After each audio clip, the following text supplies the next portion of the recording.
Alhamdulillah nahmaduhu wa nasta'inuhu wa nastaghfiruh wa na'udzu billahi min shururi anfusina wa min sayyiati a'malina.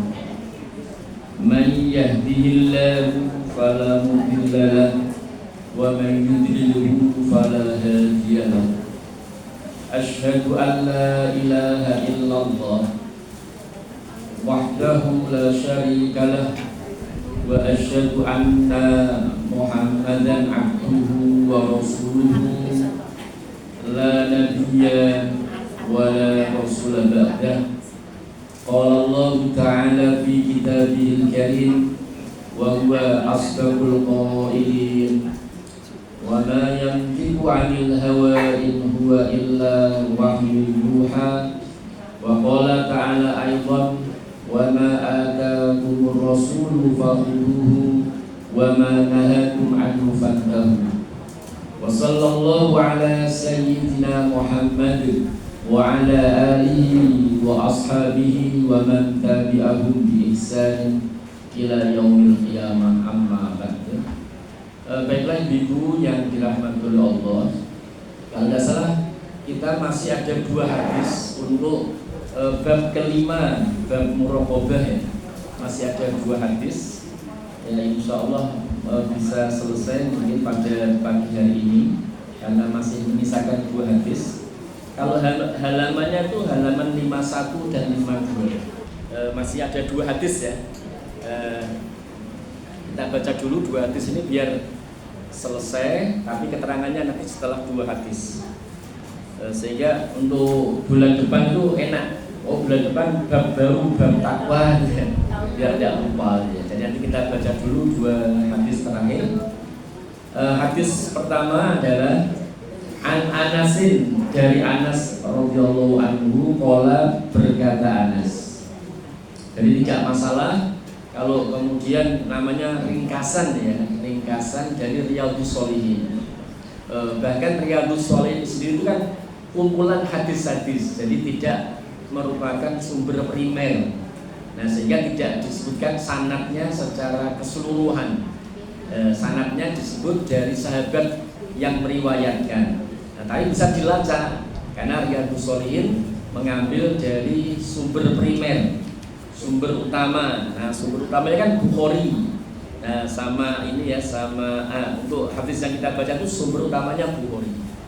Nah, hadis riwayat Bukhari. Nah, kalau Imam Bukharinya itu pasti nanti akan menampilkan sanadnya secara utuh, secara keseluruhan.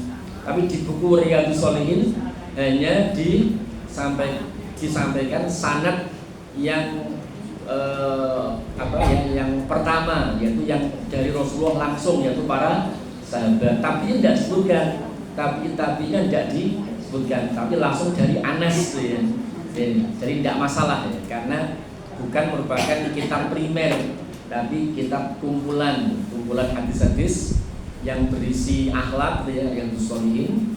Kemudian itu masih diringkas lagi karena konteksnya ini kan ringkasan yang Shalihin. Nah, baik. Dari Anasin radhiyallahu anhu, qala, berkata Anas, innakum, sesungguhnya kalian semuanya, la ta'maluna, sungguh kalian akan melakukan amalan, amal-amal yang dia amal tadi adabku itu lebih lembut, lebih tipis, fi ayunikum, di pandangan kalian semua itu kamu pandang lebih tipis, lebih lembut, minasyari, daripada rambut. Padahal kami para sahabat, kunna, yang adalah kami, na'udduha, menilainya ya, menilainya ala ahdi Rasulillah, di zaman Rasulullah sallallahu alaihi wasallam, kami nilai minal mubiqat, kami nilai dia termasuk perkara-perkara yang membinasakan, alias perkara dosa besar. Tapi kamu menganggap itu dosa kecil. Saya ulangi ya. Kan ini Anas ya yang meriwayatkan.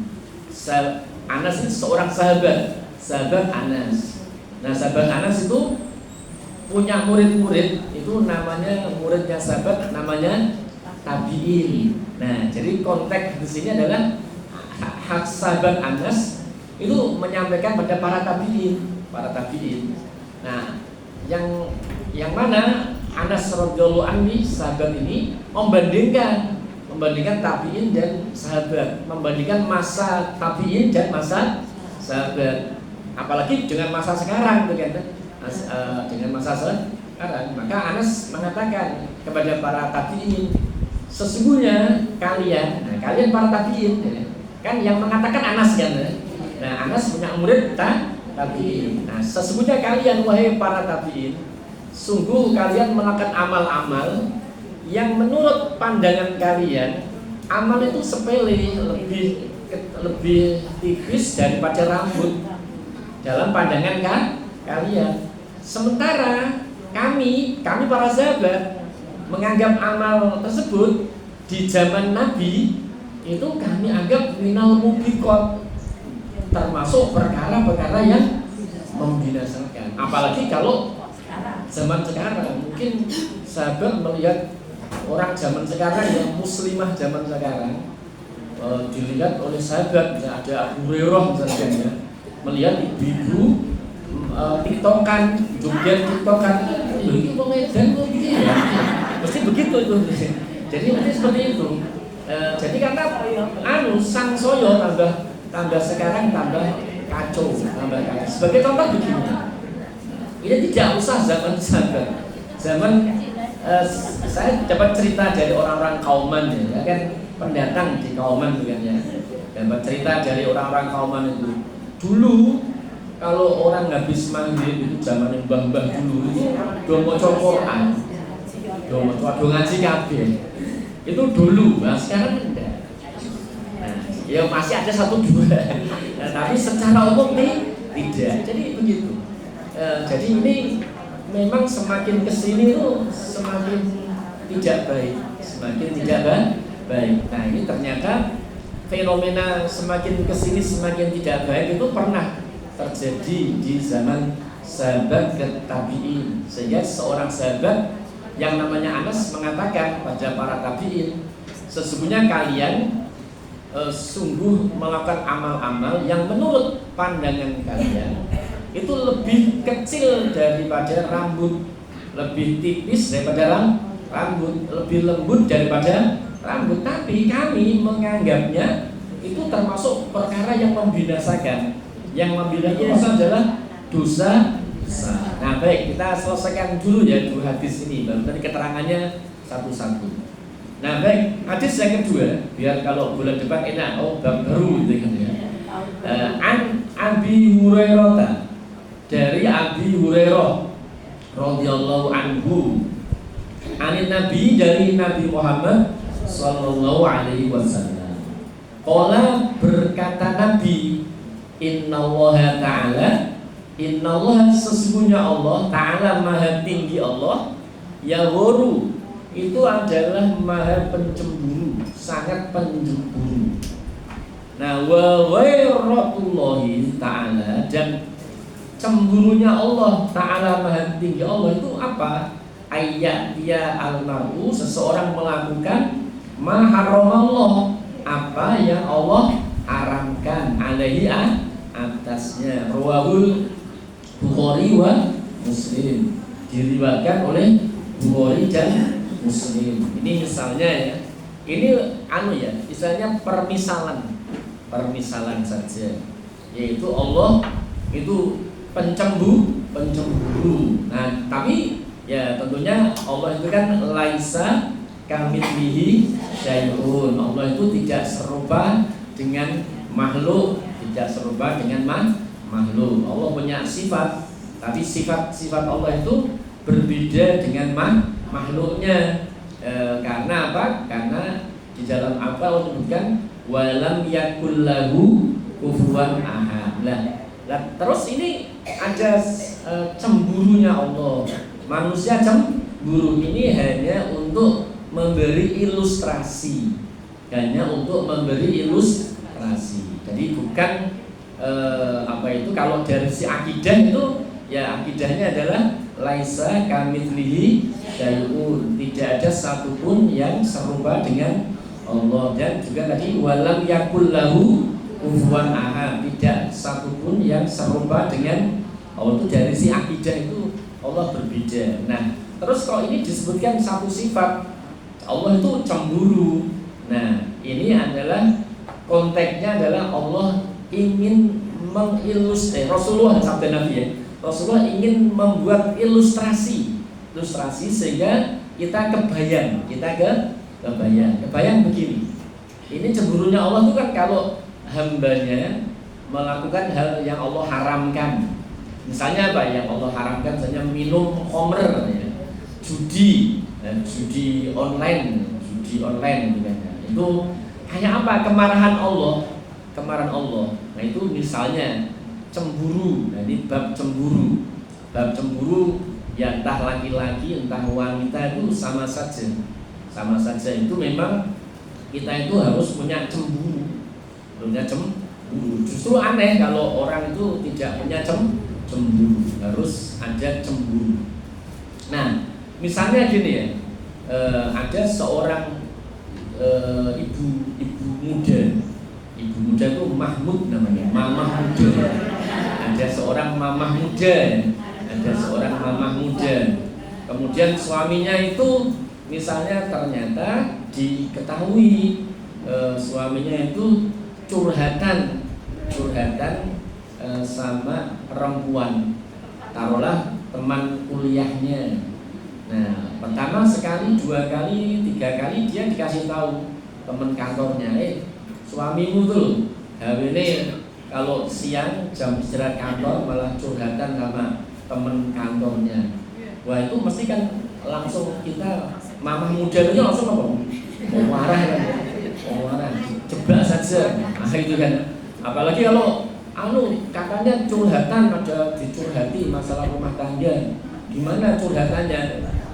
Keluar kota sambil makan siang. Wah, tambah marah ya. Nah, itu kan memberi ilustrasi.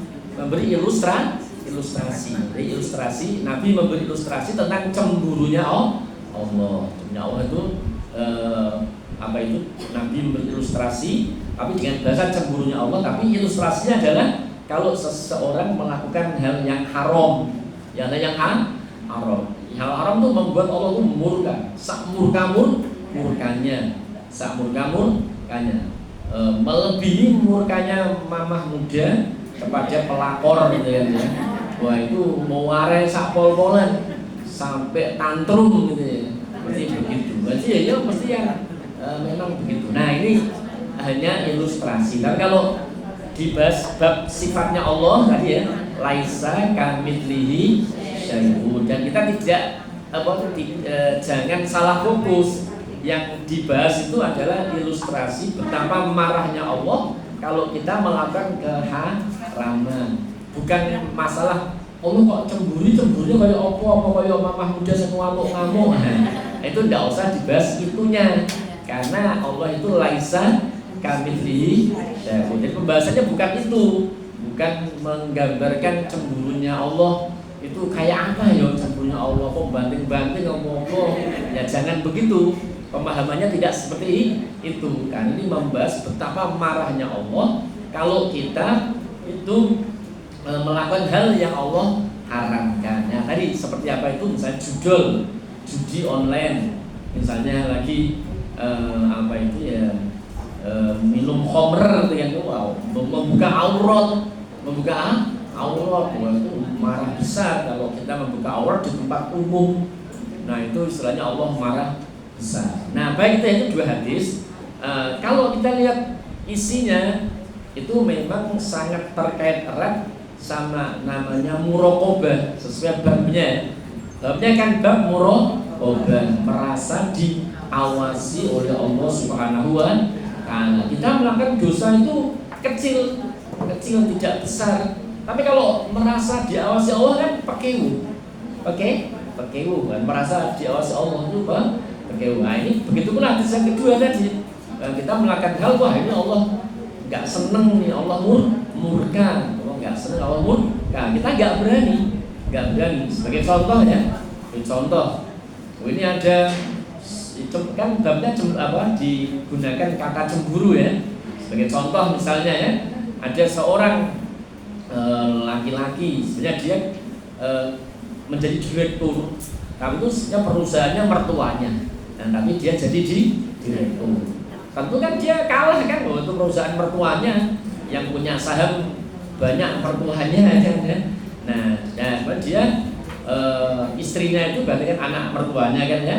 Nah itu misalnya dia punya sekretaris, terus tadi misalnya curhat-curhatan, wah itu kalau tukaran sama bisa dipecat, disuruh aku takut tuh sampai konangan gitu kan ya. Jangan kok konangan begitu pula kita. Kalau kalian yang haram itu boleh saja, tapi di tempat yang sekiranya Allah nggak bisa melihat, nggak ada. Di tempat yang kita mau melakukan keharaman boleh, tapi sekiranya di tempat yang Allah tidak bisa melihatnya, nggak ada. Nah seperti itu ya, seperti itu. Nah jadi ini namanya bab muraqabah. Kita mau maksiat boleh, tapi jangan di buminya Allah, harusnya gitu. Nggak ada. Jadi seperti itu. Nah baik ibu-ibu yang dirahmati Allah, sekarang kita bahas per hadisnya. Tadi kan pertama kata-kata kata-kata Anas ya, kata-kata Anas bin Malik, Nah begini, jadi memang terjadi penurunan kebaikan dari satu generasi ke generasi berikutnya, itu memang terjadi. Jadi dan itu ya memang bisa jadi satu generasi lebih baik, generasi setelah itu lebih baik, itu bisa jadi. Tapi itu lebih sedikit. Yang lebih banyak adalah generasi berikutnya itu lebih jelek. Tapi tidak selalu, ya ada. Tapi yang paling banyak dalam hal kemaksiatan tuh ya, bukan dalam hal teknologi layanan, bukan begitu. Dalam hal kemaksiatan itu adalah biasanya generasi yang lebih akhir itu memang lebih buruk daripada generasi sebelumnya. Banyaknya begitu, banyak seperti itu. Kalaupun ada yang generasi berikutnya lebih baik daripada sebelumnya dalam hal kemaksiatan ya, tapi yang setelahnya itu jarang maksiat, yang generasi sebelumnya banyak maksiat, itu kalaupun ada itu hanya kadang-kadang. Yang paling banyak adalah generasi setelahnya itu lebih buruk. Nah itu gitu. Jadi kenapa kok kita berani menyimpulkan kadang-kadang ada yang baik ya? Karena ada ancaman. Allah mengancam umat manusia yang hidup di muka bumi ini, kalau ngeyel Allah akan mengganti kalian dengan generasi yang lebih baik. Berarti kan bisa aja. Jadi itu bisa. Tapi secara umum itu adalah generasi setelahnya itu lebih buruk. Secara umum. Tapi bukan berarti seperti terus. Bisa jadi tidak. Nah baik, itu yang pertama. Yang kedua, ibu-ibu yang dirahmati Allah, itu ada kata-kata Hasan Basri. Ini kan Anas bin Malik ya. Anas bin Malik. Ada seorang golongan ulama salaf namanya Hasan Basri. Kalau tidak salah itu ya eranya tabi'in. Tabi'in menuju tabi'in. Nah, berarti tabi'in menyaksikan sahabat. Berarti Hasan Basri punya guru sahabat, tapi dia punya murid tabi'in. Nah, begitu. Nah, Hasan Basri itu pernah mengatakan kepada muridnya, yaitu golongan tabi'in, ande kalian, ini kalian wahai tabi'in, ande kalian itu menyaksikan para sahabat Nabi, pasti kamu akan menganggap mereka tuh orang gila. Maksudnya jos itu loh, kok gini mah koyo wong edan tenan salat ngene terus koyo wong edan tenan. Nah itu kata Hasan Basri. Tetapi kalau seandainya sahabat melihat kalian itu mesti dia akan mengatakan ini setan nih itu tumbong. Jadi begitu. Jadi ini kata apa? Kata Hasan Al-Basri. Jadi beliau tuh tabiin, mengatakan pada murid-murid, beliau tabiin mengatakan pada murid-muridnya golongan tabiin. Nah, itu sahabat-sahabat Nabi yang dijumpai Hasan Basri itu ibadahnya, perjuangannya itu luar biasa. Ada orang melakukan kesalahan langsung diingatkan karena saking semangatnya amar ma'ruf nahi munkar. Itu begitu. Pengen sekali itu persis sama dengan Rasulullah SAW itu begitu. Makanya Hasan Basri mengatakan, tapi andai kamu melihat sahabat-sahabat Nabi seperti saya lihat, itu pasti kamu akan mengatakan ini sahabat-sahabat itu orang gila. Kok sebegitunya loh. Kok sebegitunya. Nah, itu kan. Ini andai. Tetapi seandainya sahabat itu melihat kamu, wahai tabiin, pasti mereka akan mengatakan kamu ini setan semua. Nah, ini tapi ini bukan hadis ya, bukan hadis, tetapi istilahnya perkataan dari seorang tabiin. Nah, baik, itu nomor 2 keterangan yang bisa kami sampaikan. Nah, kemudian ketiga, ini kaitannya dengan kata-kata al-mubiqat. Kata-kata al-mubiqat yang ada di hadis pertama ya. Nah, jadi sungguh kamu melakukan amal yang menurut pandangan kalian itu lebih kecil daripada rambut, lebih tipis daripada rambut. Tapi kami para sahabat zaman Nabi dulu menganggap amal tersebut termasuk mubiqat.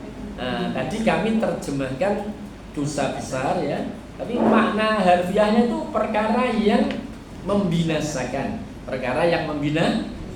Akan tetapi ada hadis khusus ini ya, saya tadi sempat mencari, adalah hadis khusus ijtanibus sab'al mubiqat, jauhilah olehmu 7 perkara yang membinasakan. Nah, yaitu 7 dosa besar yang membinasakan. Yang pertama adalah menyekutukan Allah. Yang kedua adalah sihir. Yang ketiga adalah membunuh jiwa yang Allah haramkan. Kecuali kalau ada hak yang misalnya kisos itu lain lagi. Kemudian makan riba. Kemudian makan harta anak yatim.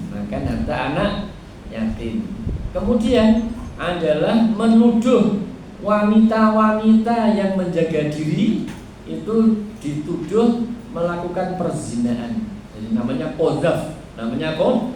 Yang berikutnya yang ke-7. Itu yang ke-7 ya, saya ulangi. Yang ke-6, lari dari medan perang. Yang ke-7 adalah menuduh wanita yang menjaga diri, padahal dia itu wanita suci, ya kan? Tapi mungkin ada kesalahan atau apa, terus kamu tuduh berzina. Itu dosa besar. Saya ulangi ya. 1 apa? Menyekutukan Allah. Yang 2 adalah sihir. Yang ketiga adalah membunuh jiwa yang Allah haramkan kecuali dengan hak. Yang keempat makan riba. Kelima makan harta anak yatim. Yang keenam adalah lari dari medan perang. Yang ketujuh nuduh zina. Nuduh zina wabil khusus perempuan yang menjaga diri. Nah, baik, sekarang jadi itu namanya al-mubiqat. Tepatnya as-sab'ul mubiqat. 7 perkara yang membinasakan.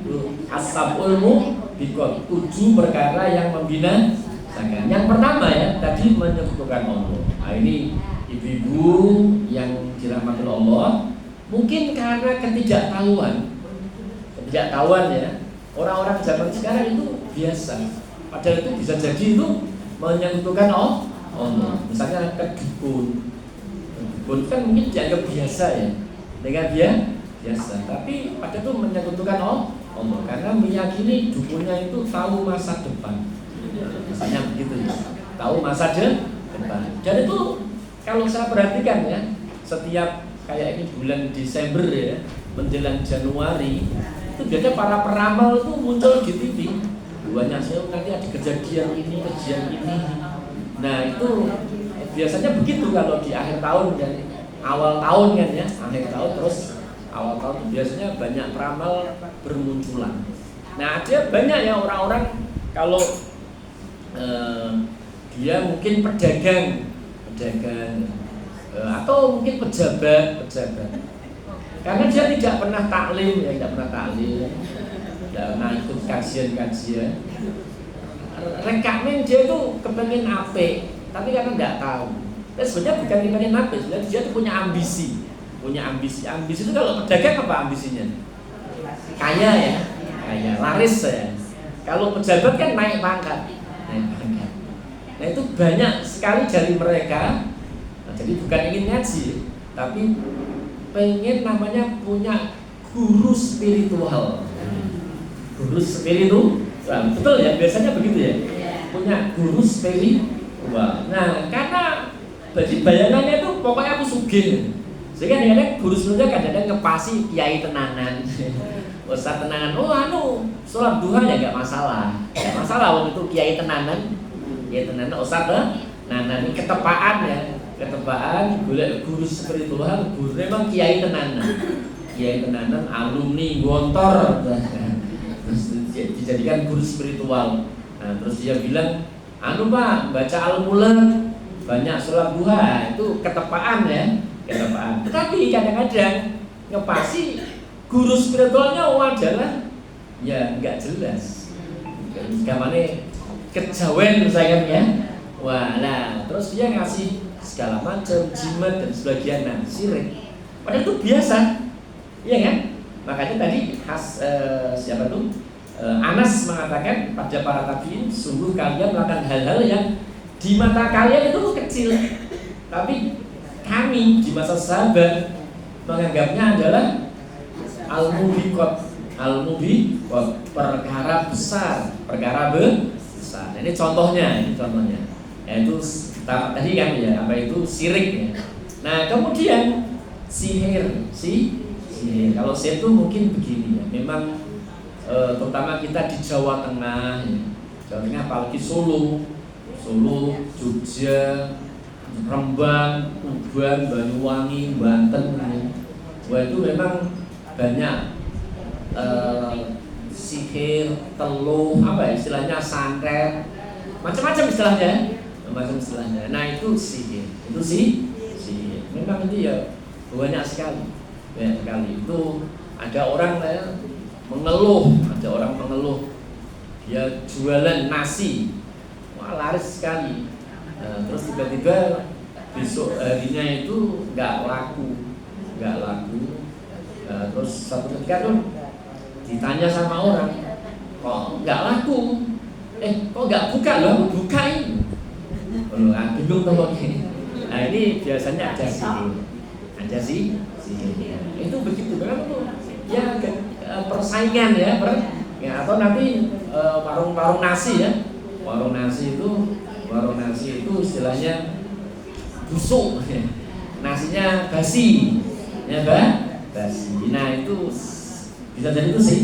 Tapi masalahnya, problemnya tuh begini, yang kena itu terus boleh dukun lagi. Dukun lagi. Nah, tiba-tiba dukunnya podo. Lalu namanya memang begitu aja begitu. Tiba-tiba dukunnya kok podo atau dukune koncone dukune sing nyihir. Jadi kayak ya gitu terus saya rembukan kok jika itu kalau aku dikai 10 juta. Nah, kan dia 5 juta. Dimenangke sing 10 ae. Nah, kok paronan gitu. Dukune itu paronan. Lha memang begitu, Mbak, di dunia perdukunan ada yang begitu. Makanya kan kita sering katakan ikutlah taklim khusus taklim ustaz-ustaz, kiai-kiai yang punya konsentrasi ya pada masalah syirik itu lebih hati-hati. Jadi gitu ya. Nah, baik itu sihir ya.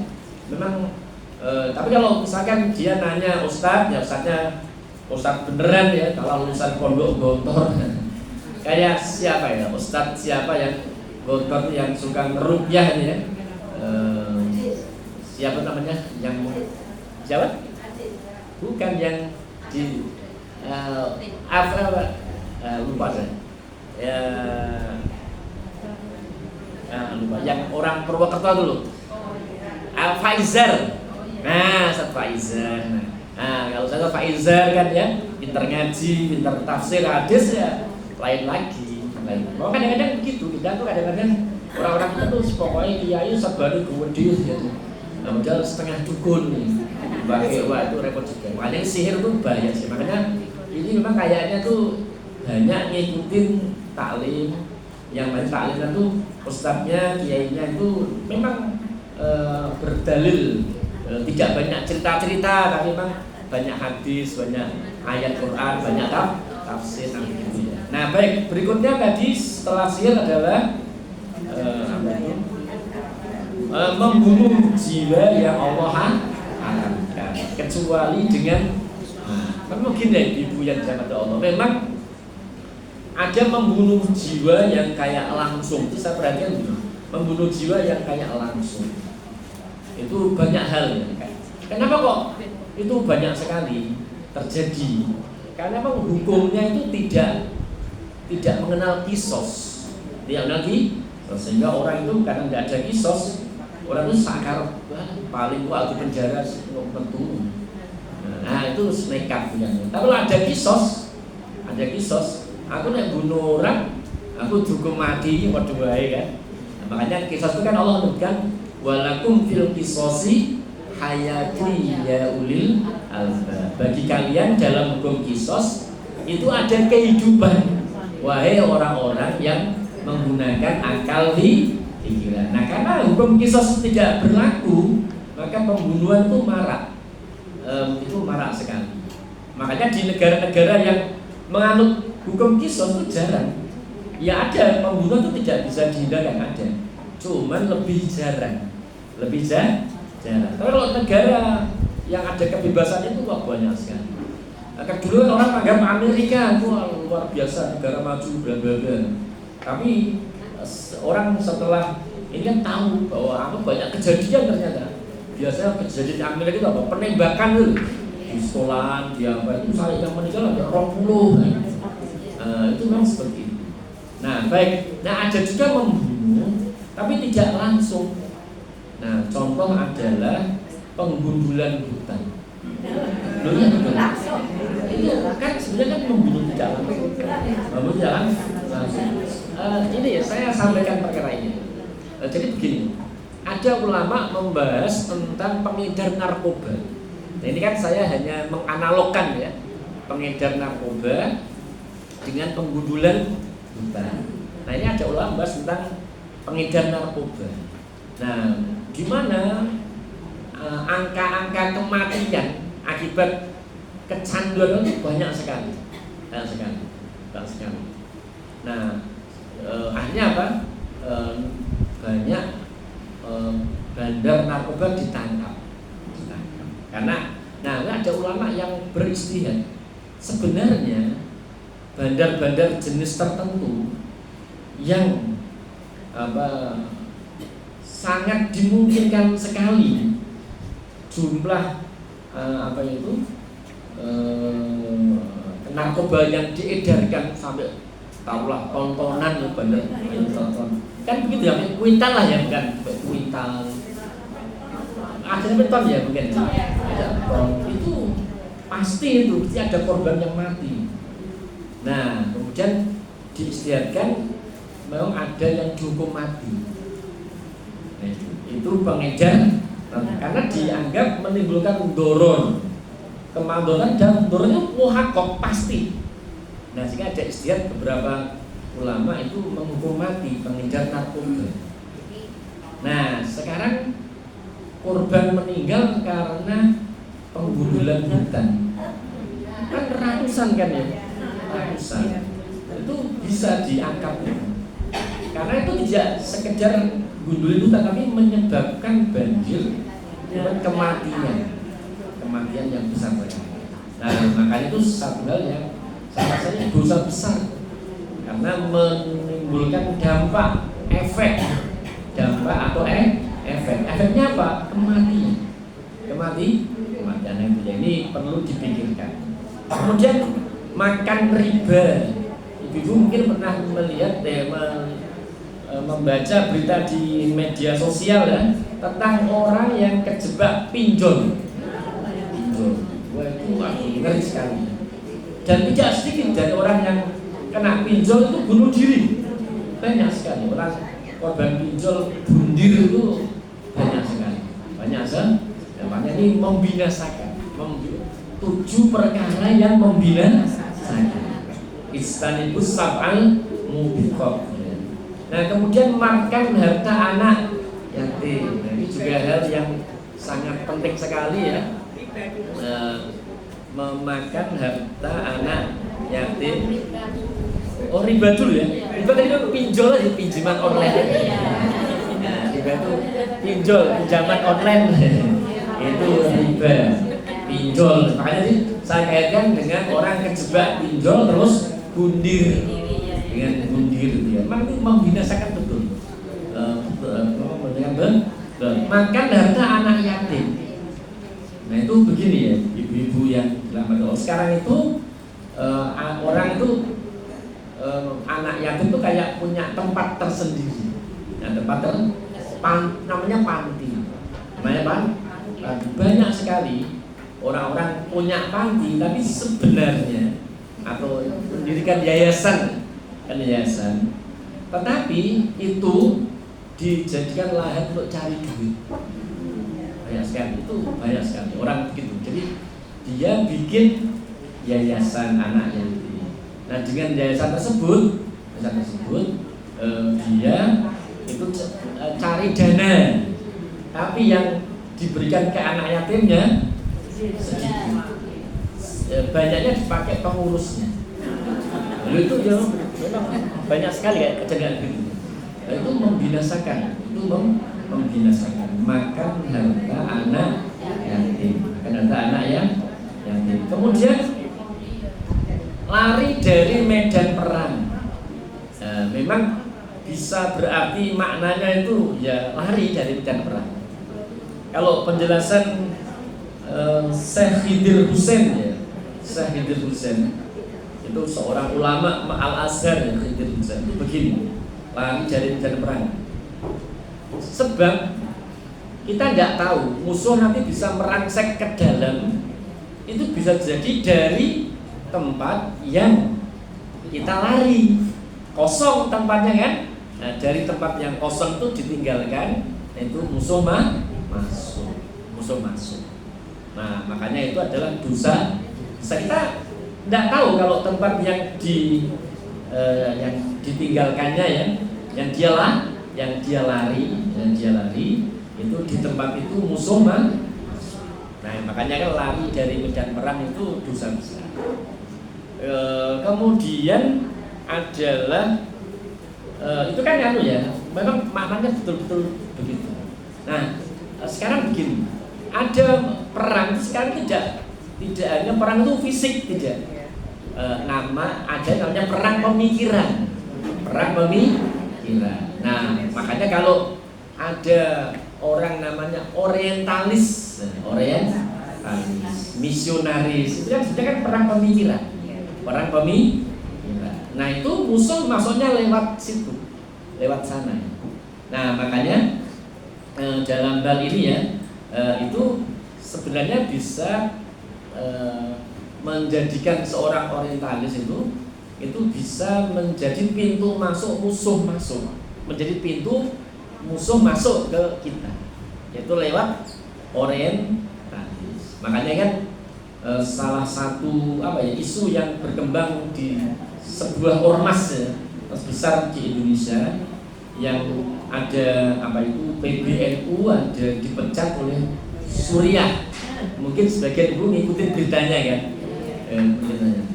Itu beberapa hari yang lalu ya, wakil NU yang di MUI namanya Pak Khalil Nafis kan MUI kan MUI kan banyak apa? Kiai, banyak ustaz. Nah, wakil NU itu karena ini sudah di media ini saya cerita. Wakil NU itu ada namanya Bapak Khalil Nafis. Pak Khalil Nafis. Nah, Pak Khalil Nafis ini dalam tanda petik ya, itu memang setuju pemecatan itu. Ya setuju. Coba di media itu nampaknya setuju. Nah, dan beliau mengatakan ini bukan masalah isu yang liar tambang, misalnya tambang, tetapi lebih ke karena ada orang Amerika yang jadi penasihat PBN. Padahal orang tersebut, orang asing tadi ya, yang di PBN itu adalah pro-Zionis. Kira-kira makanya tuh yang Rois kuliahnya alhamdulillah Kiai Nur Tahyar itu setelah menimbang-nimbang memecatnya. Tapi isunya jadi rame ya, rumit juga kan, namanya organisasi itu rumit. Tapi kalau keterangan Kiai Haji Khalil Nafis yang wakil NU di Majelis Ulama Indonesia itu tadi terkait ya afiliasi Yahudi, ya. Nah, menjadikan orang Yahudi sebagai bukan Yahudi sih, Amerika ya, yang pro Yahudi jadi penasehat itu podo karo lari dari medan karena menjadikan musuh penasihat, nah kan musuh jelok rono, Nah, makanya kan beberapa hari bulan yang lalu ya, saya agak lupa ya, nanti saya dicari. Nah itu ada ceramah dari tokoh Amerika yang pro Yahudi. Dia ceramah di dua tempat. Pertama di PBNU, yang kedua di UI, ya kan? Nah kemudian waktu wisuda UI, Pak Rektornya kan nyambut itu ya. Terus mahasiswa yang wisuda, karena sudah wisuda, wah masih lulus tenang saja itu kan. Itu kan berteriak Zionis. Ada yang di sosial media kan ya, di mahasiswa UI yang wisuda tapi teriak-teriak Zionis itu ramai itu di media internasional ramai. Memang kan itu wong tokoh Amerika yang pro Zionis kok diundang ceramah. Ada dua tempat ceramahnya, di UI sama di sebuah kantor ormas. Nah, terkait itu mungkin. Nah, dia mengundang lari dari perang itu tidak kok maknanya harus selalu kayak gitu, tapi menjadikan musuh di barisan kita itu kan ya sudah namanya seperti lari di medan perang. Kan lari padahal kan tempatnya kosong. Nah, terus tempat kosong itu musuh masuk. Nah, sekarang kalau musuh kita undang kan sama. Ya kan sama. Nanti saya menjelaskan dulu arti lari dari medan perang itu keterangan dari Khidir Husain. Syekh Khidir Husain mengatakan lari dari medan perang itu kayak begitu. Kenapa kok dosa besar ya? Karena dia menyebabkan yang ditinggal lari kosong. Nah, ketika kosong musuh masuk lewat situ, nanti banyak korban. Nah, kalau itu penjelasan Khidir Husain, oh berarti kalau mengundang orang di barisan kita yo podo karo mengundang musuh. Nah, begitu ya kira-kira. Nah, baik itu ya. Kemudian lari dari perang dagang. Perang apa? Kalau perang dagang itu kan itu biasanya antar negara besar. Kalau di negara Islam kayaknya dia saat ini karena tidak ada persatuan negara Islam, karena dikooptasi itu negara Islam tidak ada yang masuk ke area perang dagang. Perang dagang itu Cina sama Amerika. Cina sama itu perang dagang. Nah, cuman kalau boikot, nah itu mungkin masuk. Boikot. Karena begini, penjelasannya begini. Misalkan ada perusahaan dari Amerika namanya McDonald. McDonald itu punya namanya apa ya? Franchise banyak sekali. Nah, kemudian McDonald itu sebagai perusahaan, nah dia kan bayar pajak kemana? Ke Amerika. Nah, ketika franchise-nya banyak sekali sampai di Mekah ya franchise McDonald. Nah, terus kita beli franchise McDonald. Terus McDonald bayar pajak ke Amerika. Kan franchise store kan ke Amerika sana. Nah, terus pajak setoran franchise McDonald tadi oleh pemerintah Amerika digunakan bantu Zionis untuk beli peluru, ya kan, membunuh warga Muslim Palestina. Nah itu mungkin masuk, nah itu mungkin kayak begitu, makanya hati-hati. Yang fatwa Syekh Al-Qaradawi itu bagus sekali, memang mengharamkan gitu ya, proyek Zionis atau proyek terafiliasi Zionis. Saya tuh di pinggir jalan itu ada Nescafe, itu tertarik, wah kopi ini saja enak. Terus setelah lihat Nescafe itu terafiliasi Zionis, enggak jadi. Jadi belum ngicipi, hanya beli kopi di warung aja. Tidak jadi Nescafe. Kan ada yang kafe di pinggir-pinggir itu merah itu ya. Nescafe itu baru kelihatannya.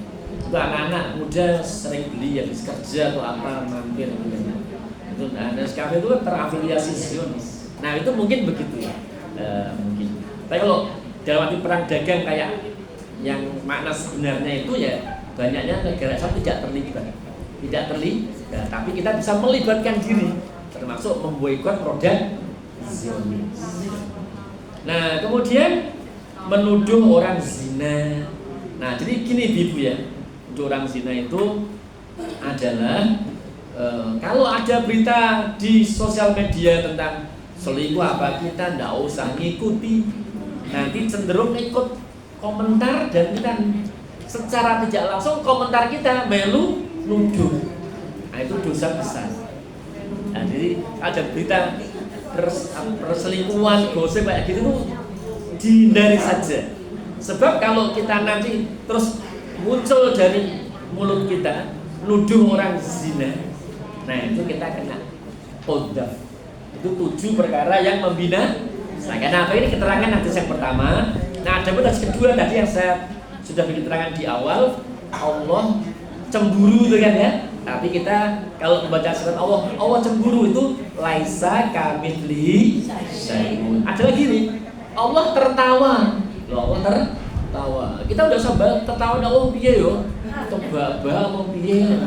Ya enggak usah dibayangkan karena laisa kamitslihi syai'un. Nah, itu caranya begitu. Nah, kalau Allah tertawanya kan ya laisa kamitslihi. Nah, itu ada hadis tentang Allah tertawa. Allah tertawa itu begini. Ada 2 ahli surga. 2 ahli surga. Yang satu itu mujahidin awal. Dia tuh dibunuh oleh pembunuhnya waktu dulu. Nah, terus kok yang bunuh masuk surga? Terus dia tuh bingung.